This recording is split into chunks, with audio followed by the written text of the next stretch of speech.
Hey, one of my favorite AI things has been to use Google AI Studio's screen share feature to act as my IT department. So like if there's a glitch in one of my automations or something, I could just share my screen and the AI tells me, walks me through it.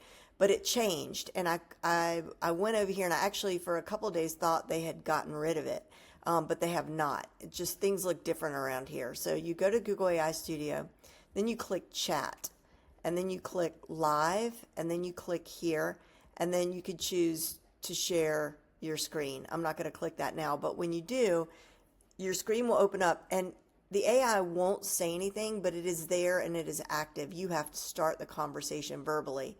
So you would say, hey, tell me how to open up a new folder in Notion, or look at this automation I have in Zapier. Can you help me figure out why it's hung up here?